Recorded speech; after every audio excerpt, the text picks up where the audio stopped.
Assalamualaikum warahmatullahi wabarakatuh. Perkenalkan, nama saya Rama Mahendra. Saya mahasiswa jurusan Ilmu Komunikasi semester 2 Universitas Serang Raya. Di sini saya akan sedikit menjelaskan tentang sistem komunikasi interpersonal.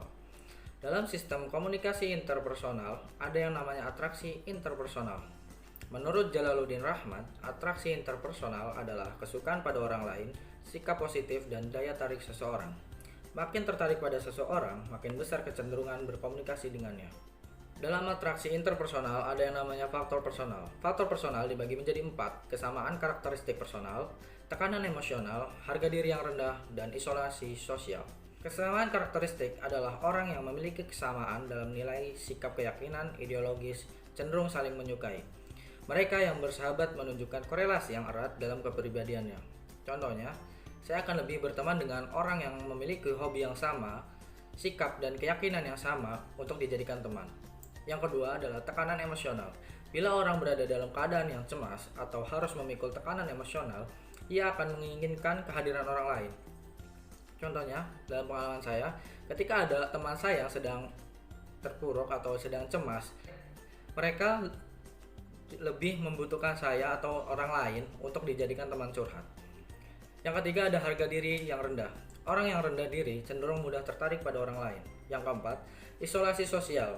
Bagi orang yang terisolasi, narapidana, penghuni pulau terpencil, kehadiran manusia merupakan kebahagiaan, sehingga kecenderungan untuk menyenangi orang lain akan bertambah.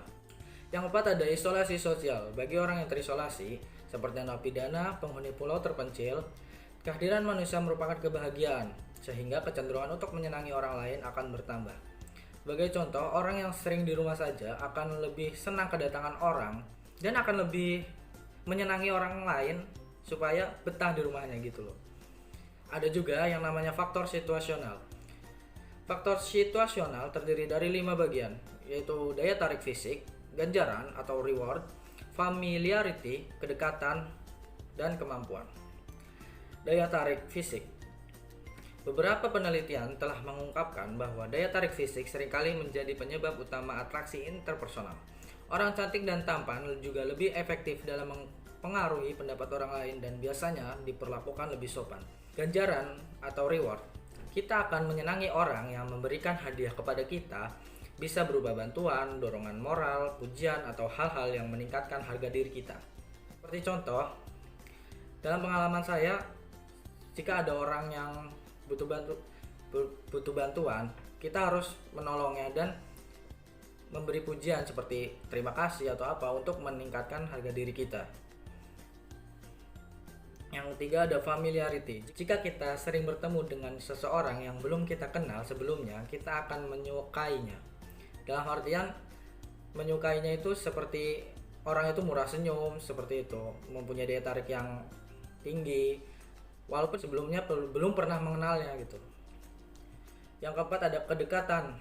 Orang cenderung menyenangi mereka yang tempat tinggalnya berdekatan. Persahabatan lebih mudah tumbuh di antara mahasiswa yang duduk berdampingan. Ya seperti teman kampung atau teman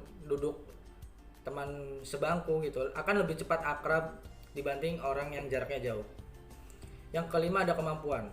Kita cenderung menyenangi orang-orang yang memiliki kemampuan lebih tinggi daripada kita atau lebih berhasil dalam kehidupannya. Contohnya, kita akan lebih cenderung menyukai orang yang lebih berhasil daripada kita. Dalam artian, mereka lebih menguasai bidang atau skill yang kita tidak bisa. Jadi kita bisa belajar ke dia gitu. Sekian dari saya, kurang lebihnya mohon maaf. Assalamualaikum warahmatullahi wabarakatuh.